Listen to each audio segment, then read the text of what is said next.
What is going on, everybody? Welcome to College Football Unfiltered. I am your host, Josh Taylor, and joining me, as always, Donovan White. What's going on, Donovan? No complaints. Another great weekend in college football coming up after a wild one as we broke down on Monday. Excited as always to dive in. Absolutely. And Blaine's away on some family things going on this week, so he will be back soon. But man, we do have a busy week. Like you said, we talked about our reactions to last week. Nonstop action. I'm still not over Alabama losing, but it's okay. Trust the process, as Nick Saban always says. We got Mississippi State coming up next, so looking forward to that. But speaking of action, guys, I have to let y'all know, as part of the Believe Podcast Network, we are presented by BetOnline, which is the easiest way to place all of your bets. So if you're watching on YouTube here, I have everything down below. But guys, like I said, BetOnline is the easiest way to place all your bets, whether it's pro football, college football, it doesn't matter. And to be honest with you, UNC cost me a lot of money last week with some parlays they had. Losing to Florida State did not have that happening at all, but it's okay because even when your team loses, like Alabama, you can still have some fun throughout the week placing bets. But BetOnline is the easiest way to place all your bets with more odds, props, and contests going on. A new interface. All you have to do is go to their website on your mobile device or web browser and sign up today. And like I said, below has the promo code BELIEVE, BLEAV, and you will get that 50% welcome bonus. So if you throw down $100, you get 50% bonus on top of that. So some free money to play with. It's always good to have free money, right, Donovan? Oh, yeah. Always play with the house money. Exactly. You can't get free money anywhere else. Like I said, guys, sign up for BetOnline. Get in on the action because there's a ton of stuff coming up, and we have another packed show looking ahead to this week. And let's start out with, because we have our big three. The first thing we're looking at, one of the headlines that drew my eyes this week, we put in here thinking of what we believe is going to happen in this coming week, looking at that Oklahoma TCU matchup. And right away, Lincoln Riley puts his name in the news saying he's canceling all media availability until Saturday after the game. What's your reaction to that, Donovan?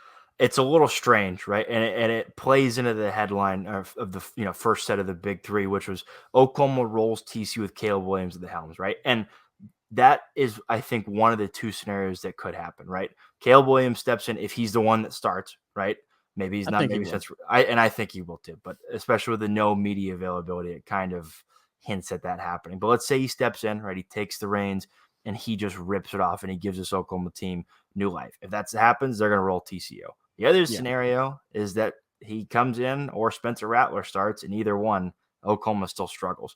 So that headline is something I think that is the more likely scenario, but it could go either way, honestly. Yeah, it's either he's rolling with his guy, Caleb Williams, and he doesn't want the media to ask him questions. He can't deal with this. Caleb Williams is actually, or Spencer Rattler is actually the first quarterback he actually recruited in high school, and he actually has been developing. Obviously with, Jalen Hurts transferring, he didn't have that. He came over already ready to play, kind of tweaked Jalen Hurts' game a little bit and kind of rolled with it. Spencer Rattler, again, I'm interested to see how he's handling the situation, but I agree with you. I think you have to go with Caleb Williams, especially coming back in such a big rivalry game. One of the most exciting games this season, even though there's like no defense at all that game. But still, I find it hard to take out the hot hand like that and say, hey, we're going to fall back on Spencer. And you don't know like how he takes this mentally. Because like you see videos of him and like the special on like Netflix or whatever it was, like the QB1 school and stuff like that. Like the kind of player he is. And I'm not going to like put a shot at Spencer Rattler or anything like that. But to me, you see him get rattled. You see him getting booed at home. And he didn't get any better. Like, I feel like that weighed a lot on him, and he didn't handle it well. Like, I didn't see him improve at all. I kind of seen him regress a little bit, and you see, you get the NIL deal. You're the number one overall pick, like unanimous. You're the Heisman favorite to start the season, and now you might be on the bench. So I think it's interesting to look at, but I don't see how you go against Caleb Williams. He showed the upside, not even just passing the ball, but on his feet, something that Spencer's been missing all season long. And our first bet, which is presented by BetOnline, like I said, Ole Miss 3-point favorites at Tennessee.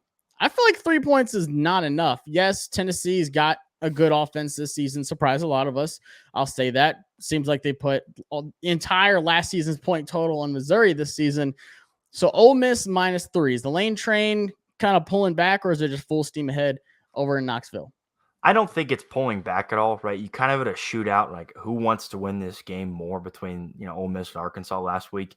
I just don't. I don't get the 3-point line against Tennessee. Yeah. Tennessee's got a good front. It is. They got a good front seven right on the defensive side of the ball, and obviously they got a good rushing game. But Ole Miss, I just don't see a lot of teams in the SEC, or in college football, that unless you have a elite defense, right, that's going to play against them. Even I understand they only scored 21 against Alabama. I think they got a little rattled because obviously Bama's defense isn't elite, and it's maybe good. Sorry, Josh. That's all right. That's true. That's true. It's like I just don't see a lot of teams, unless you have an elite defense, or unless you're playing at Bama, right, which is going to rattle a lot of teams, that's going to slow down that offense. And Tennessee, I don't think, is either Bama or an elite defense. Yeah, the thing is, I saw Ole Miss, against Arkansas, play some good competition, like you said, Alabama. Obviously, Tennessee's not Alabama. Lane Kiffin's not going to be going for it on fourth down all the time. But, I like Tennessee. I really like Hendon Hooker, the transfer from Virginia Tech. Came in, took the most of his opportunity, and that's his team now. He's rolling with it. But 3 points for an offense like that with Lane Kiffin, that's just too little for me. You just see the value in that, and you have to go for it. What's the chances Tennessee does keep within 3? At Tennessee is not the most hostile place. I've been there. It's a little rusty in the stands. The environment's not too bad. This isn't just hating Tennessee, but it doesn't just scream there's an advantage for Tennessee there. I mean, they've lost to some terrible teams at home in the last 2 or 3 years. So I'm rolling with Ole Miss -3 on that one. And a matchup we're looking forward to, speaking of Alabama defense, Mississippi State loves to pass the ball with that air raid offense. I guarantee you Will Rogers is going to have about 60 pass attempts this game against Alabama's defense, who looked suspect. Yes, Malachi Moore was taken out against the Texas A&M offense. But you kind of see there's some weaknesses in the linebacker core. The secondary is a little hit or miss for Alabama. Are you at all worried with Mississippi State passing the ball against Alabama? No, and here's the answer why. I believe the number is they average 56 rushing yards a game, right? Oof. So when you have that much of an imbalance, right, I understand Bama just came off of a loss where their defense looked pretty bad against a backup quarterback, right? Texas A&M players are getting injured, left and right. Isaiah Spiller left the game for a little bit. I understand Mississippi State has the kind of defense that could challenge has the kind of offense that could challenge Bama's beat up defense a little bit. I don't think it's be much of a challenge on anything. I think Nick Saban's gonna have those boys ready to roll, playing angry. And again, when you average less than 60 yards rushing a game, you're gonna have some trouble. Yeah, I'm just saying. I heard Will Anderson talk to the media this week, and it gave you chills. He is the kind of guy that players get behind. The whole team, to me, he's one of the best defensive players Nick Saban's had in his whole tenure here, which is kind of crazy to say when you think about all the first-round draft picks that have come out of Tuscaloosa. But Will Anderson's that guy. He took it personally losing that game. He said after that close game to Florida, we had a meeting and we talked, and it wasn't taken serious. And he was pissed off. He was not happy about that. And he's and it showed against Texas A&M. But now we know how that feels, and we don't want that feeling ever again. So I was hyped up hearing that. I don't think that same Bama defense that we saw last week is going to show up this week. There's no way. I think Will Anderson's going to, put his ears back and just get after Will Rogers all game long. So looking forward to that. But speaking of Will Levis, the transfer from Penn State, Kentucky at Georgia on this one is our first preview of the show. Number 11, Kentucky, which is, very surprising. Stoops is killing it over there. Number 11, I would not have imagined them being a top 15 team this season. And of course, the new number 1, Georgia Bulldogs. It is what it is. 3:30 game at Georgia, who is a -21.5 point favorite. That's a lot of points. Do you feel like it's worthy because Georgia's that good, or is that just too many points? Everything that Georgia has shown us, right, would agree with that line, right? They are the number 1 team in the country, and I think it's pretty clear at the moment.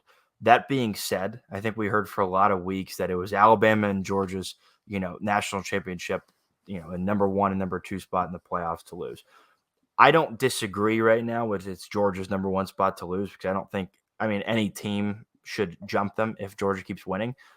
Georgia hasn't shown me enough yet, only because they haven't played the level of talent, I think, yet to prove that. Don't get me wrong. I think they're undoubtedly the number 1 team in the country. They're better than Iowa. They're better than Cincinnati. They're better than Ohio State right now. They're better than Bama right now. I don't think there's a team that would beat them. I'm just waiting for them to play, a good offense, a competent offense. Honestly, can you argue that Auburn is a competent offense? No. Arkansas, they made them look like it was a JV football team. I mean, so I'm waiting to see it. And Kentucky's offense isn't going to be that one, right? They could get rolling a little bit. But I just think Georgia's defense is going to frustrate Kentucky's offense, to a level we haven't seen in a while. And again, vice versa, Georgia's offense, I don't think is that good either. And Kentucky's defense, number 17 in the country. They are missing 2 starting defensive linemen up front, which I think is going to hurt them big time and be the difference maker when it's all said and done with that Georgia offensive line in that run game. Yeah, the thing I'm looking at is, we've talked with Blaine being the Georgia scout over there. I haven't seen Georgia have to pass the ball yet, and they haven't really had that test. I want to see if they can do that against a really good Kentucky defense. If you're going to win the national championship, if you're going to win the SEC, you've got to be able to pass the ball against Alabama.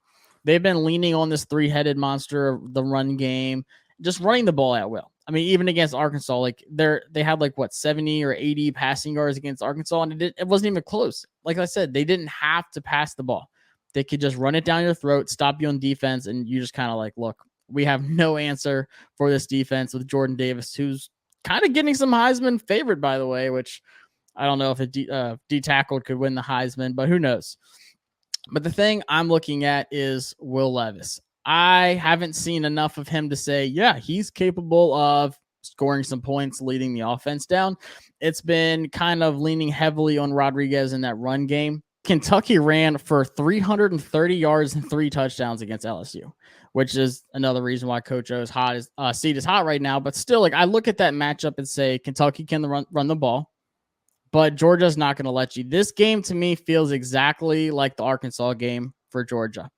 Kentucky has a dominant wide receiver 1 with Wan'Dale Robinson, who wears number 1 just like Treylon Burks did. And Treylon Burks was held to 3 catches for 10 yards. That is insane. Georgia said this is literally your only weapon on offense, so we're going to make sure he does not get the ball.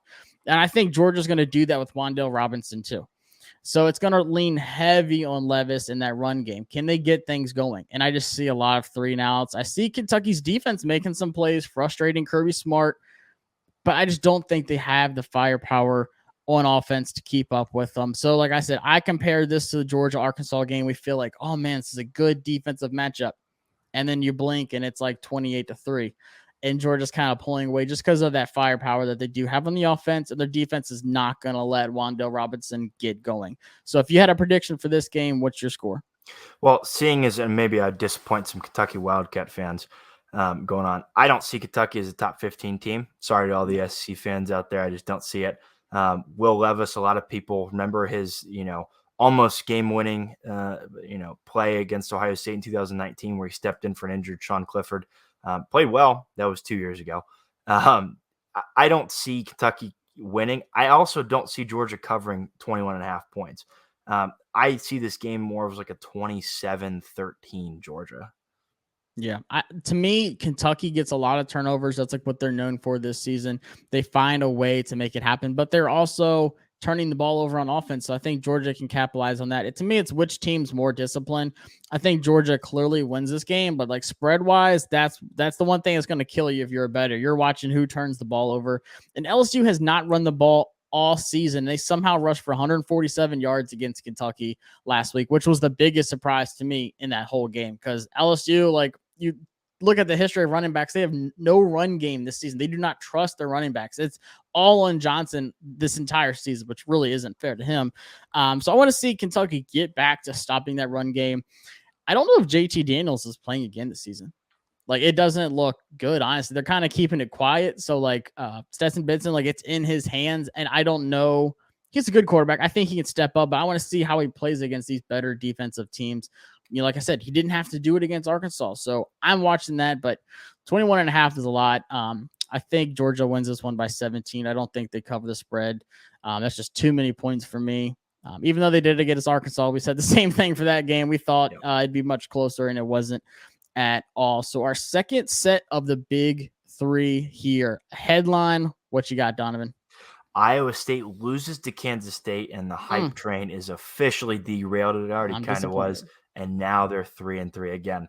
Iowa State, they've been a big disappointment, right? It is a shame. 11 starters on offense back, 9 on defense back. You had all the, you had a lot of people behind you, right? A lot of people that weren't Big 12 fans or Iowa State fans even. You were just I like, was this is a hype good about it. story. Yeah, it was like, I like Matt Campbell, right? I like the Oh, yeah. team they got going on. And it just seems like you don't hear about Iowa State anymore, and quite frankly, you shouldn't. I mean, every single excitement piece that they had coming into the season, it's gone, and it should be. Yeah. Like on paper, they're like a top 10, top 15 team, like with Brock Purdy, Hall, Kolar, Hutchinson. Like there's so much that like they have over there. I just don't see like why they can't get it together. Like just getting straight dominated by Iowa. Like that game was ugly. And Kansas State to me is one of those teams that like seem to upset a good team like every season. Deuce Vaughn runs the ball really well. They can control the game on offense, but they also have a decent defense to just frustrate Iowa State because I haven't seen enough out of them to say, hey, like we are as good as we look because it just hasn't happened yet. So 3-3 for Iowa State. It's heartbreaking for me. I jumped off that bus quick and got on the bus at NC State, which is going a little bit all right. You know, they beat Clemson. That's all I really wanted out of them. And our second bet that we are looking at, one of my favorite teams this season. I think this is a team a lot of people are getting behind. That's Michigan State. 4.5-point favorites over Indiana, who is not good this season. It's funny because everyone thought that Michigan State's offense was going to be terrible as it usually is, and they're going to have just a dominant defense. But it seems like it's kind of flipped. Like their defense isn't anything of what it's been in the past. But Indiana is so bad, especially on offense. Like, you know, I love Ty Freifogel, love Michael Penix, but he has not looked good coming back from this injury. They are turnover prone on offense. I think Michigan State causes 2 or 3 turnovers this game and just scores at will against Indiana. Would you disagree? Yeah, Indiana just looked bad. I mean, we talked earlier in the preseason about their offensive line and their struggles they had last year, and they're not really doing anything from them. Their offense can't get it rolling. Again, Penn State beat them 24-0. And I get Penn State's got a pretty good defense, but 24-0 after all the momentum you had coming in from last season. Michael Penix doesn't seem like he's going to play this next game against Michigan State with backup quarterback Jack Tuttle coming in. By the way, who is Jack Tuttle? Yeah. Great question. I'm wondering the same as you guys. Again, the line, it's strange. Michigan State -4.5. I feel like it's almost like the Ole Miss Tennessee. Like it just seems like it's so off balance, even more so. I mean, even more so than Ole Miss Tennessee. Like if Tennessee beat Ole Miss, it wouldn't be the most shocking thing in the world. But if Indiana beat Michigan State, I'd be pretty surprised. Yeah. So I'm surprised at how low this line is. I've bet Michigan State so many times this season, and they've won it for me every single time. It's like as soon as I saw that line, I was like, I'm hammering it because Indiana has not showed me anything. They played Cincinnati kind of close, but like it just wasn't enough for me. And we're going to talk about Michigan State coming up in the Heisman race, one of my favorite players in college football. In the matchup, I'm also looking forward to this week: Kenny Pickett versus Virginia Tech defense. Kenny Pickett's draft stock is soaring. He was like a round 4, round 5, maybe kind of guy going into the season. And now he's getting like second round, possibly late first if he keeps going. Talks in the draft community, which you watch his tapes, and this year he's been phenomenal. That offense has been outstanding for Pitt. So you play this tough Virginia Tech defense who made Jack Cohn look terrible. Sam Howell started off the season on the wrong foot. Upset first week. So this Virginia Tech defense, that lunch pail mentality that they go by, it's the test for Kenny Pickett. Come April, he's like, hey, watch the tapes. Look what I did against Virginia Tech. Now, how do you feel about it? Are you leaning more Kenny Pickett, or are you leaning more towards the Blacksburg defense, Virginia Tech? With the hype that Kenny Pickett's come along with, I think, and it's been a kind of quiet hype, right? Which I think is good for the Pitt team and good for him itself, right? You kind of saw the opposite with Sam Howell and UNC. Everyone was like, oh, yeah, could be the first overall pick. If he's not, he's going to be the second quarterback. Yeah, he's the guy. He could actually be the Heisman, winner. They're going to be the ACC winner. They could make the playoffs. And everyone was talking about that. And now this is a quiet, it's just like a kind of draft Twitter kind of hype with Kenny Pickett, right? I kind of like him in this game. I think someone said on Twitter he was this year's Joe Burrow. I don't know going that far, right? I don't think he's going to win the Heisman, be the number 1 overall pick, but his kind of rise, I think, is comparable. I like him and Pitt to get it done. Yeah, like I said, his like ceiling going into the season was like maybe like a 4th. It just depends because this draft class isn't, what it was last year at all. But yeah, like you watch any kind of draft talk, listen to the draft podcast out there, Kenny Pickett's name is coming up over and over and over.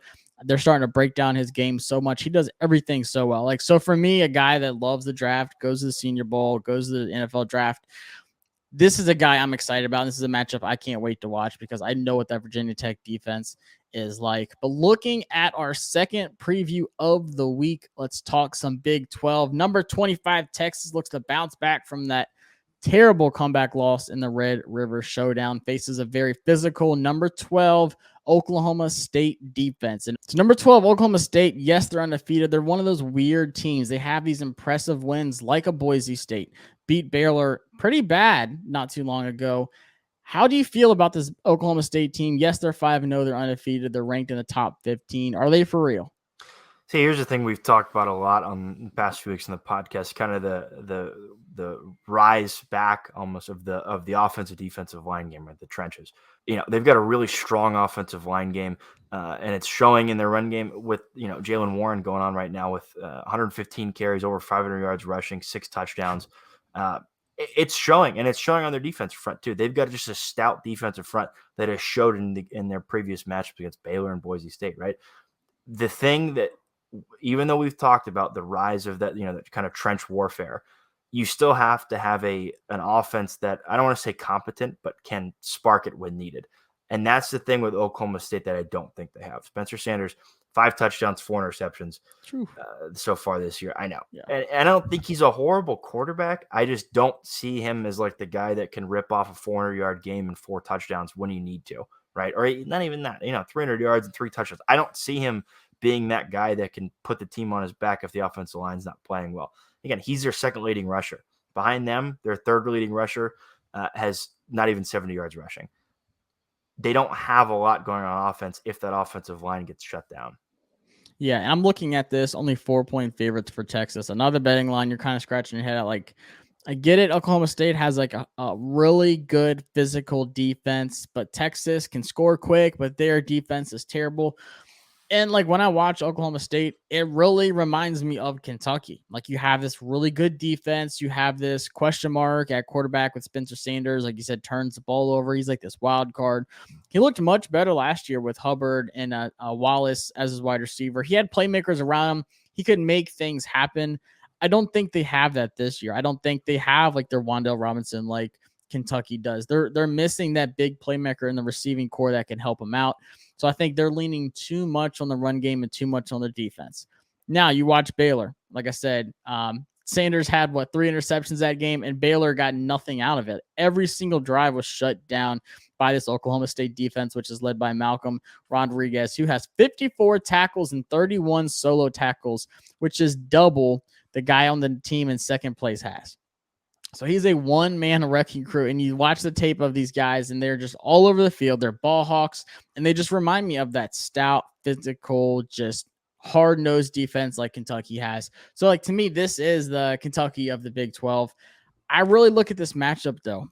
I think back to Texas against Arkansas. They were playing a hot Arkansas team at Arkansas. It didn't go their way at all. The offense was struggling.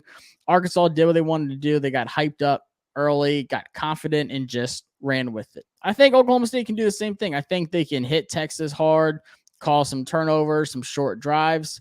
But, man, I tell you what, one thing Oklahoma State doesn't have is a Bijan Robinson, who has 125 rushes, 789 yards, and 8 touchdowns this season. That is a 6.3 average. He's definitely in the Heisman talks. I think he's like 3rd or 4th right now in the Heisman odds. We'll get more rankings coming out later in the season. But Robinson, he's the decision maker. He's the playmaker. You really look at this offense from Texas, and it literally runs through Robinson. Do you think Oklahoma State's defense is good enough to stop a run horse like Bijan Robinson? I think they're good enough, and I think one of the advantages that's going to help them is the fact that Texas is doing a little bit of shifting of their offensive line this week. And again, yeah, exactly. Like it happens in the season, right? I've been on teams in the past with Miami where we shifted offensive line matchups week to week, whether it was because of injury or just because we wanted to shift things around a little bit. It's not always a great idea to do that when you're playing the number 12 team in the country, right, with the best defense you've played so far. It's not the best idea to do that.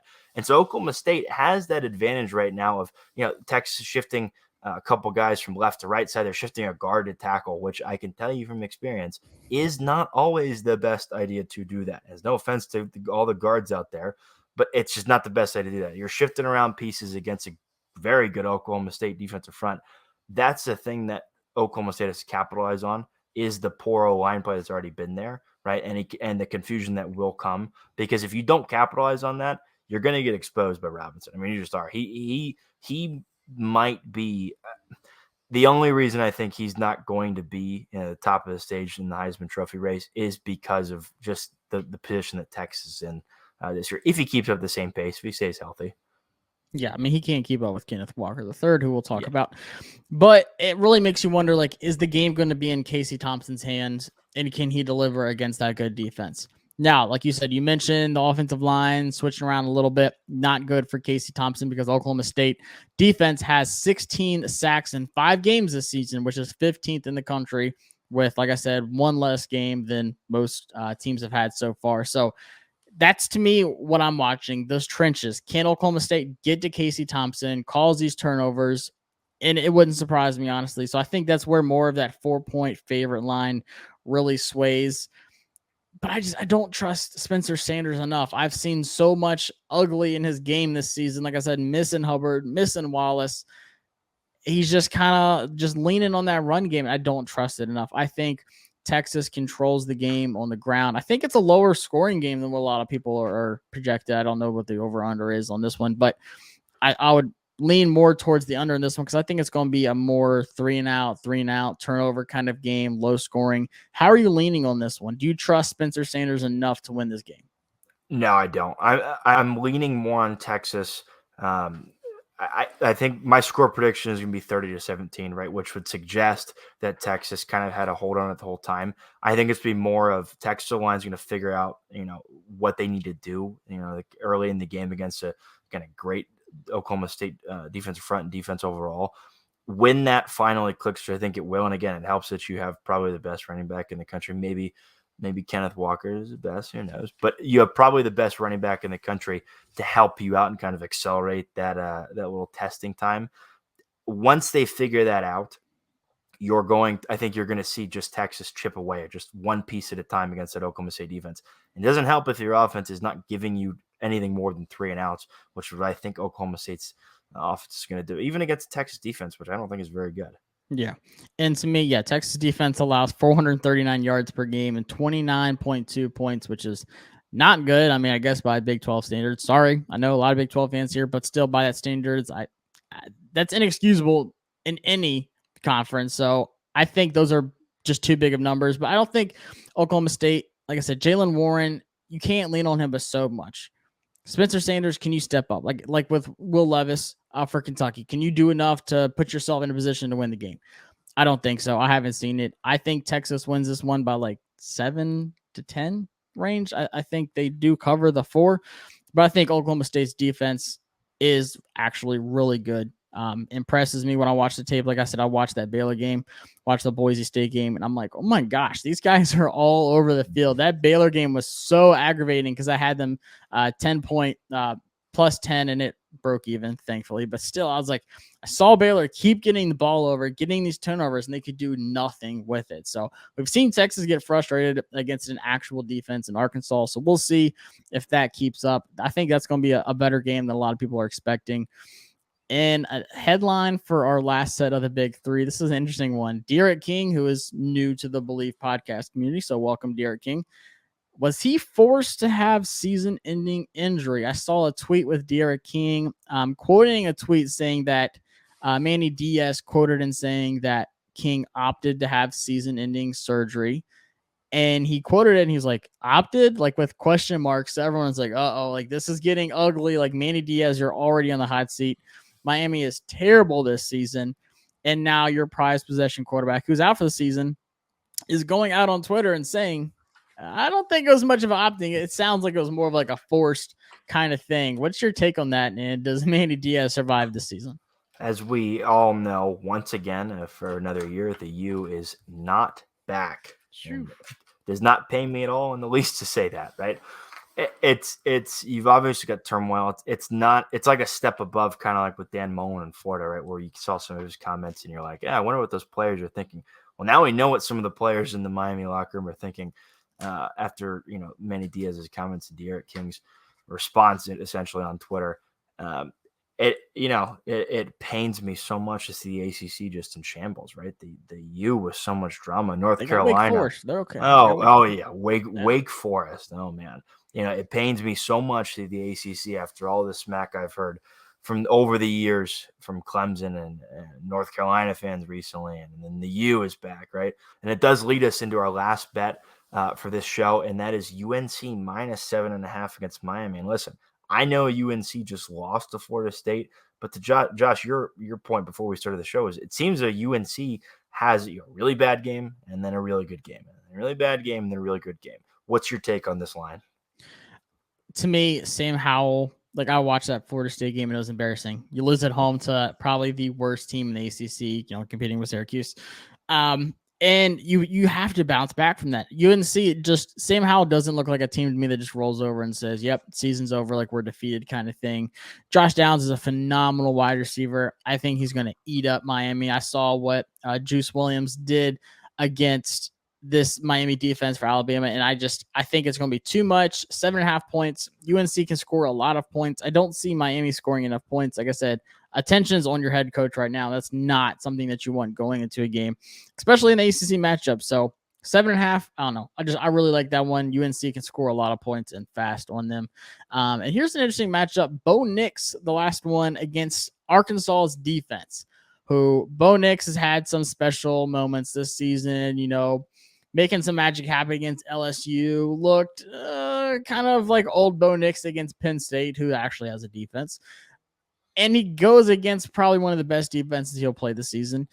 Yes, better than Alabama. I'll say Arkansas's defense is better than Alabama. So I think about Catalone. I think about Bumper Pool. I think about all the guys Arkansas has on defense. For some reason, Auburn is not trusting their offense to run the ball. And we thought they had one of the best running backs in college with Tank. And I'm like, where is he? Like, what's going on with their running game? Why are they leaning so much on Bo Nix? We saw him get benched. He came back and had like the best game probably he's ever had against LSU. How do you feel going against this Arkansas defense that can force a lot of turnovers? Here's the thing that is, kind of a little devil on my shoulder with the doubt with Arkansas. They just gave up 52 points to Ole Miss, right? And I understand Ole Miss has maybe the first quarterback, pick the NFL draft this coming year, right? Maybe the Heisman Trophy winner. I get that. But when you are hyped up to be this defense, that I hyped up Arkansas's defense. We all did for weeks on this show. And to go from 37 points against Georgia, right? Which if you watch the game, it wasn't just like Georgia blasting with 37 points, right? But then Ole Miss, it was a shootout. That was neither. We knew Ole Miss's defense wasn't that great, but Arkansas's defense, which is supposed to be top, one of the top in the SEC, looked like one of the below averages, right? I don't know how much I trust this Arkansas team right now, especially with that defensive performance. And it almost feels like the magic has worn off. And so I think we're going to learn a lot about Arkansas because they should win this game against Auburn. I'm curious to see again where their defense squares away with this. Yeah, I think they frustrate Bo Nix and handle that easily, to be honest with you. That's just might be the Bama in me, but we'll see. In our last preview of the show, my favorite one, honestly, because it is probably, two teams just burning slowly in the SEC that I just thoroughly enjoy. It's the shoe game rematch, the hot seat showdown. Will Coach O make it out alive at home if number 20 Florida chomps the Tigers of LSU? Let's break this one down. Coach O, he's threatening fans on the radio show. There's a lot going on. Started out the season terrible, with the Sissy Blue UCLA, which he's actually 1-3 this season against blue teams, and the one being McNeese. Who are they? Losing to every other team that wears blue after that comment is like the most Coach O thing that could happen. But LSU comes in this one with literally a feeling of like the season's over. You have Stingley Jr. out for the season. Keyshawn Boutte is out for the season. Eli Ricks is out for the season. Ali Gay is out for the season. All these All-Americans and playmakers on your team are out for the season. It seems like all you have left is Max Johnson. So how does Coach O handle this? It's at home. It's at 11 a.m. Central Time. Fans won't even be there yet. It's going to take a while. Like, it could get ugly before the stadium even fills up. Florida's only 11.5-point favorites. And I honestly feel like that's pretty generous because I look at the run game. And like I said, Kentucky ran the ball at will against LSU, 330 yards and 3 touchdowns. That is what Florida does best, whether it's Emory Jones, whether it's the run game. Like, they are going to run the ball at will. Coach O will not have a response in this one. Where do you think the biggest difference is in this game between the two teams? Obviously, I think the run game is big for Florida. We know what they bring to the table. I'm going to go a little deeper. I think the biggest difference in this is kind of the behind-the-scenes culture at LSU. I've been in a lot of locker rooms with one team, granted, but I've been in a lot of different locker rooms with different players, different leaders, where things were going perfect for us and things are going horribly. And I think the past 2 years for LSU, right, you come off of, you're a team that is arguably, the 2019 LSU team, you can make an argument that they're one of the best teams that we've seen, win the national championship, play college football in a long time. This stacked offense, right? Stacked defensive, talent, right? Joe Burrow, best quarterback in college football of the year. You go from that, then you go into 2020 with COVID, right? And it's hard to think, right, about much other than that, right? I was in that last season. It's hard to think about football when you have the world screaming at each other, right? And you have, a pandemic going on. And then you come into this year, right, and you have some high ups, your preseason rank. People are talking about, okay, LSU will be back this year. And then you go down this hole where nothing's going right for you. And now you're at the point where your top talent has left, right? They've either left for the draft or they're out or they've opted out, right? Whatever it may be. And now you're faced with young guys that maybe played a little bit, but probably didn't play a lot in the 2019 game. And they're sitting there and they're starting to question the culture that was built there. And that's not necessarily a shot at them completely. And it's not necessarily a shot at Coach O, right, for kind of allowing the team to get off track. I think a lot's gone wrong in past years. And I think that's the difference maker in this game. And it's a shame to see. I like Coach O. Again, people getting offended by the comments he's had. Those are the ones that did not play college football or college sports, because if they did, they would have heard a lot worse. I can guarantee that. Yeah, I will say there's a big difference between Coach O and John Gruden. Like it's a big difference. Like, yes. Coach O, that's football talk. Like, if someone came at me on the radio show like saying what he said, I would have clapped back too. Like, I wouldn't have been like, oh yeah, you pumped me on radio. Like, I'm just gonna sit here and be like embarrassed by it. Like, no, Coach O was like, boy, you would not say that to my face. And I 100% agree. Like, he would not have said that to him face to face. But in this game, I've seen Emory Jones, not have to do too much. I don't think he's going to be forced to make these big plays in the passing game. And if he does, I think he'll do enough. But like I said, they're going to run the ball at will. Florida's offense is run heavy, averaging 273.8 rushing yards a game. That's outrageous. I think they'll pass the Kentucky numbers of 330. I think they're close to the 400 range, and it's going to get ugly. I think they win this one by like 20. I saw what Kentucky did against them on offense and defense. Florida's defense is just as good as Kentucky, like especially the passing defense, which that's all LSU has. Like, Max Johnson's going to be running for his life. He's going to be forced to make big plays. Like, they just couldn't make it happen. And Florida's defense has 20 sacks this season. That's not good if you're Max Johnson, because you have no run game to help balance things out. They know you're going to pass the ball. And Kier Lam, the guy who threw the shoe last season, the idiot, he remembers that game. He's going to go into this game like, I'm going to make a name for myself that does not include a shoe. Like, hopefully he doesn't throw a shoe. Like, I can't imagine he does it again. And it's a shame that this game is so early. Like, that game last year in the dark, it was foggy. Like, it was just a classic SEC game. And then, like I said, it's 11 o'clock. Half the students aren't even going to be there yet. But Max Johnson, you've been sacked 13 times in 6 games. You better have a talk with your offensive line. Say, like, hey, guys, I'm probably going to get sacked 4 or 5 times this game. Just look out for me. I don't trust LSU. I think Coach O, his seat gets even hotter this game. I think Florida goes to LSU, makes a statement. I would say point-wise, I'm leaning like 38-20. maybe 23, something in that range. Is that too far off? Is that too many points for Florida or no? No, I don't think so. And I don't think this is the game where, and I'm with you about the same kind of points, like, 41, 23, 38, 20 kind of score. I'm with you. I don't think this is the game where Coach O gets fired if it's that score, even if it's worse. That being said, I think this is the game where it's like, okay, maybe we kind of get it, right? You had a lot of players out, like a lot of media attention, but next week, that's it. And I think after this Florida game, it's kind of be unspoken that Coach O's on his way out. And I'm with you. I think the Florida run game is going to roll, right? I mean, they have too much. I respect Kentucky's run game, but I don't think they're on Florida's level. I mean, honestly, No. and I don't think that's too far out there to say. I think Florida rolls. And it's a shame to see Coach O leave because I think he's one of America's favorite coaches. Yeah, he bleeds LSU like through and through.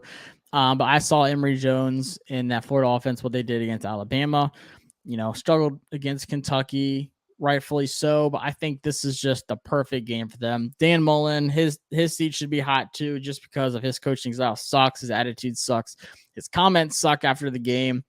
But I think this is such a make or break game for Coach O, and I'm just leaning Florida heavy on this one. So to end the episode, let's talk about our Heisman talk, and I can't wait for this because I'm not picking Bryce Young, like surprisingly enough. I will tell you who my favorite guy is. Now, Bryce Young is the favorite right now. Even after that loss to Texas A&M, is that fair? No. I don't think it was his so. fault they lost. Like, so much just went wrong that game. The interception in the end zone, absolutely his fault. I think he started a great game, but the play calling sucked for Alabama's offense. But I get what you're saying. A&M defense, they literally, I mean, they called up the perfect scheme against Bama's offense. I get that Bama, I get that Bama scored, 38 points still. And they still moved the ball, right? They still got their yards, they still got their points.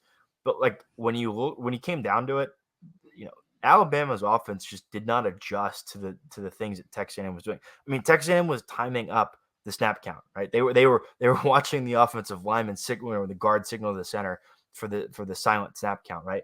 They were timing it up, and it's like, okay, this has happened 3 times. We've been sacked 3 times on this. Why don't we change the mix up? No, they didn't do it. I don't know if Bryce Young should be the favorite, but again, he is at this point. I could still see it rolling along, especially if Bama comes back with a force, which I think they will, unfortunately. Yeah, they're not happy. Bryce Young, 136 for 196, 1,734 yards passing, 20 touchdowns, 3 interceptions. And he hasn't really even shown like his run game, which was phenomenal in high school, by the way. That dude's got wheels. Juice Williams from Ohio State, best thing that's ever happened to us. I'm glad. You're welcome. Yeah, he'd be our 4th best receiver on the team this year. Hey, he's killing it for us. I'll just look any of them, but I'm glad it was him, honestly.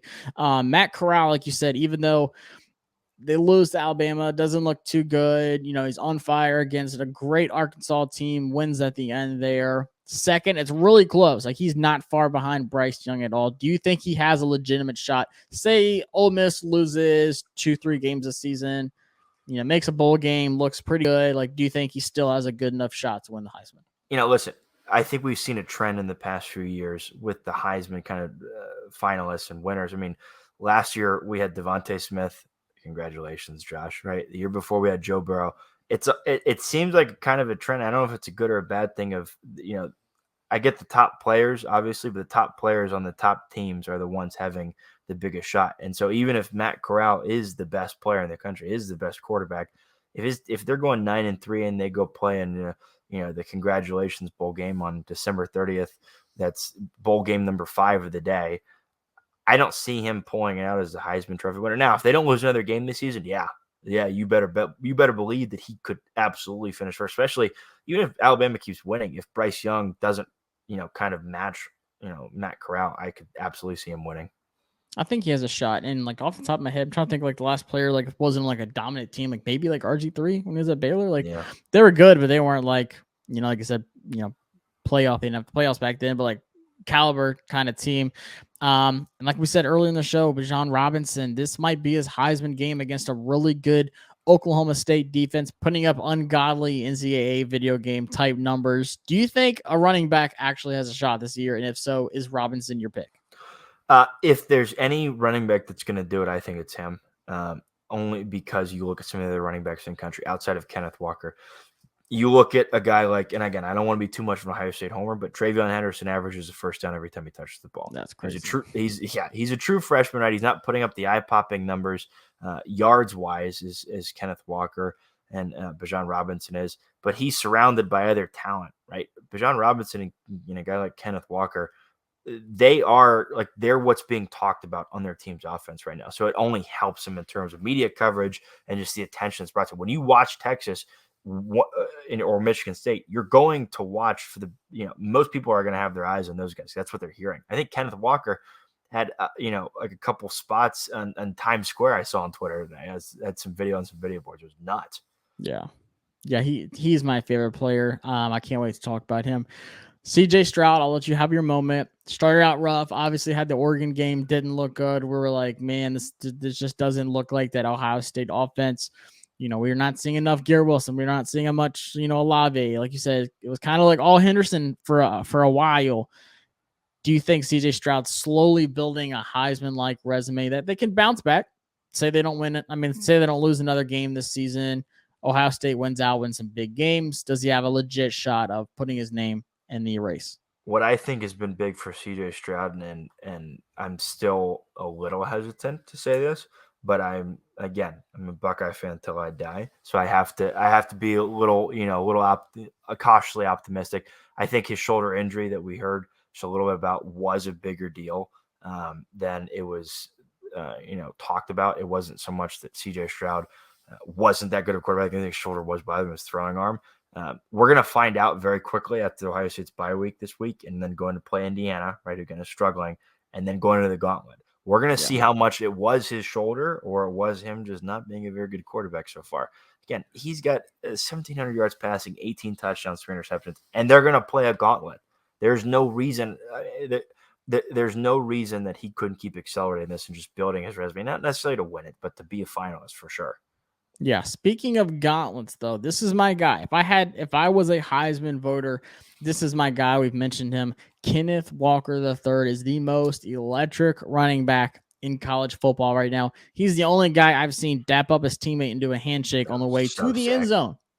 That was ridiculous. On the longest run in Michigan State history, by the way, just straight up dapping up his boy on the way to the end zone. It's so disrespectful. But Kenneth Walker is now third in the Heisman odds. And he's putting on a clinic, and I look at the rest of the offense, and it's not like it's just him. Like, they have a legit offense this year, especially with Reed at wide receiver. Like, they have playmakers all over the place. So I look at these numbers, and it's honestly astonishing. I talked about the gauntlet. He has Indiana this week. Then he has Michigan, Ohio State, Penn State still left on the schedule. So he has his opportunity. Like, he has every chance in the world. But listen to this. He has 26 carries of 10-plus yards this season. That is tied most all time in the first 6 games of the season. That's ridiculous, but it gets even better.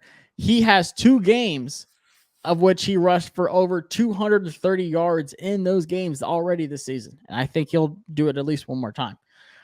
And his year total comes out to 129 rushes for 913 yards already and 9 touchdowns. That's Derrick Henry-like numbers when he won the Heisman. Like, that is insane. And he's also reliable. He hasn't fumbled in 315 carries dating back to last season. It's the longest streak in college football. So, like, Kenneth Walker, if a running back is going to put a name in the Heisman race, it's absolutely him. Everything he does, the way he runs the ball, his cuts, his timing, his patience at the line, finding his open holes, vision, everything he does. I just love watching him run. And they say, running back lives don't matter, and like the NFL and stuff like that. I say BS. You watch this guy run the ball, and it is just beautiful football. So right now, I'm voting Kenneth Walker. I'm sorry, Bama fans. Like, I know I should say Bryce Young. I should push that train, but Kenneth Walker is the unstoppable force in college football this season. And Michigan, Ohio State, Penn State. How tough is that? Listen, he's the best running back in the Big Ten right now, and right now the Big Ten has a good core of running backs: Travion Henderson, Kenneth Walker. Michigan's running game, right? It leads in, it's up there in the nation in total rushing yards. He's standing out, and again, not to say that, people didn't expect him to be a good running back, but it's surprising that he is arguably the best running back and that he's in this spot now, that Michigan State's in this spot right now. Yeah, I love to see it. Like I said, we didn't expect Michigan State's offense to be anything like this, and I expect more handshakes on the way to the end zone. But guys, that is this week's episode. So like I said, sign up for BetOnline. Use the promo code BLEAV. Ole Miss -3 at Tennessee.